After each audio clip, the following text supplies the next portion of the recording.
मोकामा में खुला निःशुल्क सिलाई प्रशिक्षण केंद्र। मोकामा नगर परिषद क्षेत्र के वार्ड संख्या 26 में आज निःशुल्क सिलाई प्रशिक्षण केंद्र का शुभारंभ किया गया। मुख्य अतिथि मोकामा थाना अध्यक्ष अनिल पांडे, नगर परिषद अध्यक्ष नीलेश कुमार, सामाजिक कार्यकर्ता चंदन कुमार, डॉक्टर रवि कुमार एवं आजीविका से कुमारी निशा ने संयुक्त रूप से विधिवत दीप प्रज्वलित कर प्रशिक्षण केंद्र का शुभारंभ किया। संस्था के अध्यक्ष पिंटू कुमार ने बताया कि यह सिलाई प्रशिक्षण केंद्र करीब 3 वर्षों से चलाया जा रहा है। आज इसके स्थान का बदलाव किया गया। हमारा मुख्य उद्देश्य यह है कि अधिक से अधिक बेटियां इससे जुड़कर स्वावलंबी बन सकें। वहीं Indian road safety captain autolysis के द्वारा कुणाल कौशल के नेतृत्व में सड़क समस्या समाधान हेतु सड़क सुरक्षा पर महत्वपूर्ण चर्चा की गई। सड़क और सड़क पर होने वाली संभावित समस्याओं के समाधान के लिए auto allies Bangalore based company ने ATM साइज का QR कोड स्टिकर बनाया है, जिसमें यूजर्स का सारा डिटेल्स अंकित है, जो गोपनीय रखा जाता है। ऑटो एलाइज सड़क से संबंधित सभी प्रकार की समस्याओं का हल प्रदान करता है, जैसे पार्किंग समस्या, मैकेनिकल सेवा, एक्सीडेंटल सेवा, टोइंग सेवा आदि।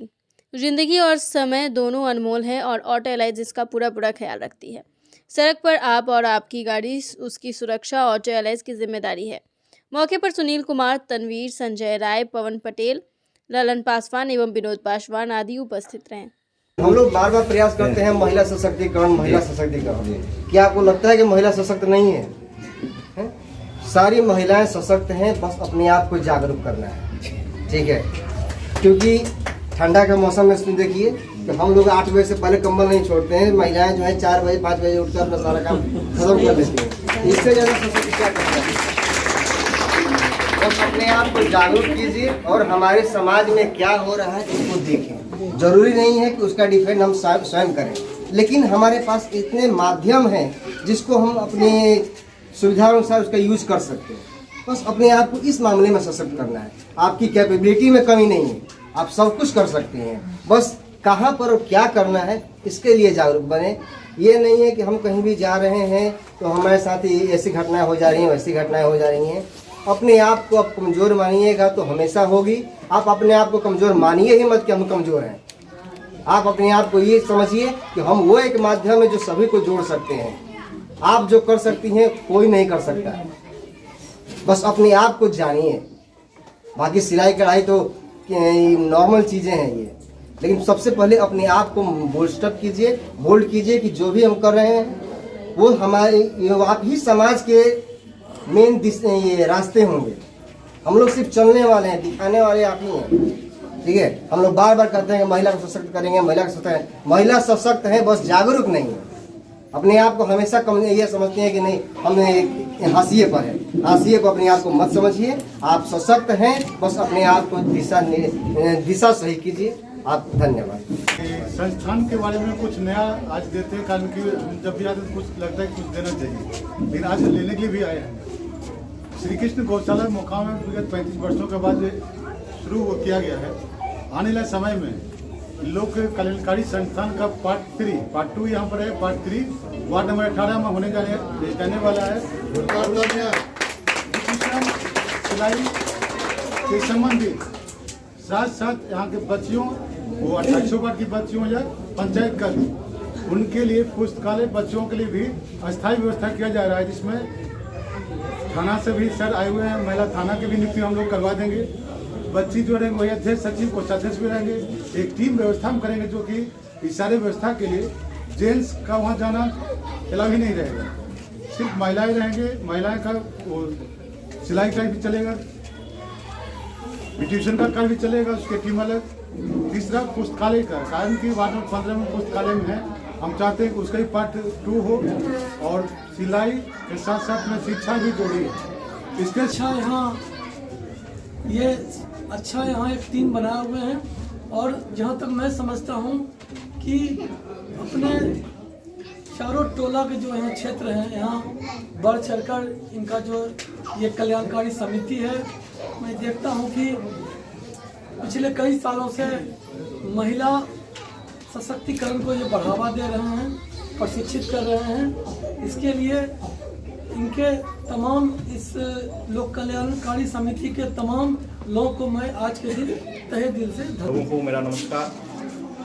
तो जैसा कि मैं अभी सब लोगों को सुन रहा था और सब लोगों ने काफ़ी अच्छा बोला, महिला सशक्तिकरण और जो इनिशिएटिव लिया गया है पिंटू जी की तरफ से कि लोगों को मछली मार के नहीं देना है, मछली मारना सिखाना है, सो दैट कि आगे चल के वो कभी भूखा ना रहे, अपना जीविकोपार्जन वो खुद कर सके। और मैडम ने जैसा कि बोला कि एक औरत सरस्वती, लक्ष्मी और दुर्गा का रूप होती है, तो वो तीनों आप ही लोग हैं। मर्द यदि ब्रह्मा विष्णु महेश है तो आप लोग लक्ष्मी सरस्वती दुर्गा हैं। खैर, काफ़ी लोगों ने काफ़ी कुछ बोला इस बारे में, मैं अपने पॉइंट पे आता हूँ। तो मैं सुल्तानपुर से बिलोंग करता हूँ और मेरा जो initial studies up to graduation Bihar में ही मैंने किया है। उसके बाद मैं अपने फर्दर स्टडीज़ के लिए बेंगलोर मूव किया और फिलहाल मैं वहीं पे काम कर रहा हूँ। और वहाँ पे काम करते हुए मुझे एक अपॉर्चुनिटी मिली, एक नया स्टार्टअप कंपनी जो कि बेंगलोर में काफ़ी अच्छा कर रही है। और उनका मोटो है कि सड़क पे होने वाली जो भी दुर्घटनाएं होती हैं या जिस तरह की प्रॉब्लम होती है, जैसे कि आप जब भी गाड़ी लेके निकलते हैं तो हमें नहीं पता होता है कि सड़क पे जाते वक्त हमें अपने गंतव्य तक, अपने मंजिल तक, डेस्टिनेशन तक पहुंचने में क्या क्या तकलीफ आ सकती है।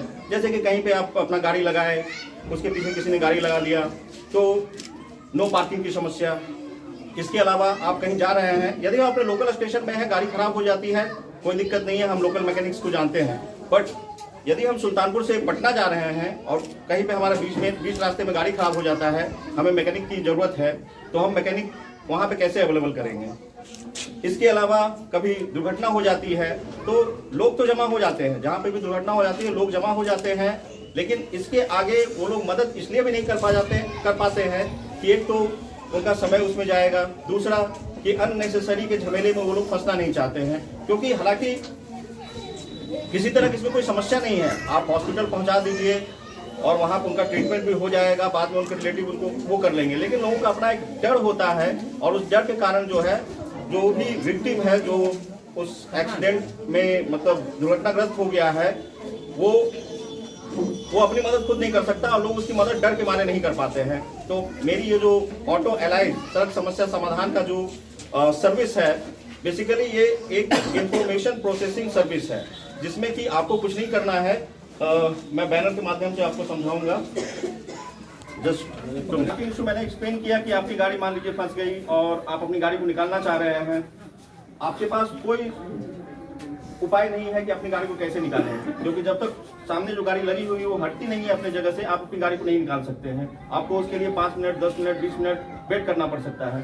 बट यदि ऑटो एलाइज का स्टिकर गाड़ी के ऊपर लगा हुआ है तो आप उसकी गाड़ी को स्कैन कीजिएगा, ये स्कैन इस तरह का स्कैन कोड रहेगा, स्टिकर एक ATM कार्ड साइज का एक स्टिकर रहेगा जो गाड़ी के ऊपर चिपका हुआ रहेगा। आप उसको स्कैन कीजिएगा, उस पर ऑप्शंस आएंगे, आप उस पार्किंग इशू वाला ऑप्शन को आप क्लिक कीजिएगा तो व्हाट्सएप नोटिफिकेशन व्हीकल ऑनर को जाएगा। व्हीकल ऑनर जहाँ पे भी रहेंगे वो अपने मोबाइल के डिस्प्ले को देखेंगे कि कहीं कोई मेरी गाड़ी के कारण पार्किंग में फंसा हुआ है, वो अपना गाड़ी आएंगे और वहाँ से अपनी गाड़ी को हटा देंगे।